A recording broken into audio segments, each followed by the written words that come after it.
Hey guys, hope this finds you doing well.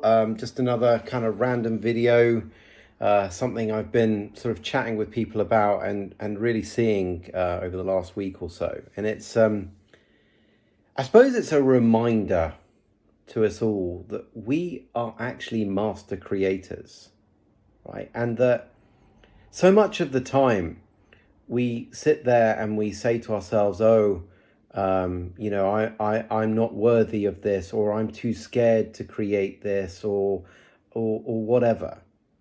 And actually, the reason we don't have things is not necessarily because of fear, or because we're not really worthy, or because we're not capable. It's because the real desire for that thing is not there, right? And so I was talking to this client today, and he was talking to me about sort of work, and he's been through a bit of a tough time recently, and he was telling me he had a vision board, and he was going through his vision board, and he got 12 things on there, or 11 things on there. He said, I realized the other day I've actually created 9 of these things. And I said, oh, that's interesting. So apparently you're a really good manifester then. You're really good at creating. And he said, yeah, but I'd really love to be driving this new fancy BMW convertible thing. And I said, well, what's stopping you from getting it? And he said, oh, well, I don't know. I look at things like that and I don't know that I'm worthy of having them. And then he started sort of telling me stories about, how things like that would have been seen as when he was a kid, and it's kind of ostentatious and flashy. And I said, yeah, but do you really want one? And he said, oh, I could tell he really did. Because the way he was talking about it, he was like a little kid. And I was like, well, what if you just booked a test drive? Like, why don't you go and drive one and see if you actually want one? Because yes, you've got this thinking there that's telling you that you're not worthy or that you shouldn't have one. But my experience is that when we really want something, the mind is incredibly good at delivering us ideas and insights about what to do. And I said, currently, you're not letting yourself get to that stage because you've bought into the idea that you're somehow not worthy and that this would be an ostentatious thing to do. But it sounds to me like you really would like one. So why don't you go and really find out? Like, book a test drive, go drive it. And I said, you're either going to find, I like it, but I don't like it enough. Or I like it, but actually, maybe I want to buy something for the kitchen. Or I want to save up for a holiday, a really cool holiday. Or I don't know what it might be. Or you're going to go, oh my God, I love this. I really want to own one, right? Now, the minute you get clear about that desire and you own it, right, rather than reject it and go, no, I'm not worthy, you own it and go, oh, I'd actually really like one of these. Well, that's the moment that the mind can start delivering us ideas and possibilities and things that we wouldn't have seen before. And I said, you know what? At the minute, you don't have the desire to go and make the money for this particular car because you don't know that A, you're worthy, or that really you really want it. But I'll bet you go drive that thing, it floats your boat, you really like it.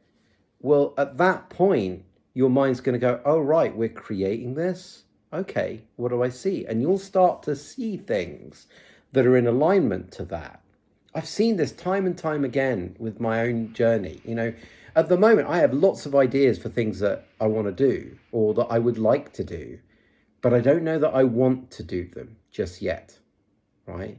The moment I see that I really have the desire and maybe I start playing with them a little bit, that'll be the point that I start getting more ideas about what to do with it. But at the moment, the desire's not there.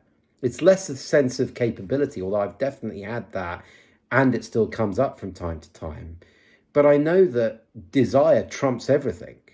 By desire, I don't mean thinking need. I mean heartfelt, right? Even if my mind thinks I'm not capable, even if I think I'm afraid to do something, when there is a genuine knowingness for something to happen, it's like life pre-resources these things, and you get surprised by the things that show up. I remember when I did the research all those years ago, I had tons of thinking like this, like I'm not capable, I'm an imposter, I've never done research in my life, who am I to think I can help all these people? But there was some part of me that was going, you're doing this, John. And I was sitting there going, well, I don't know how I'm going to do it.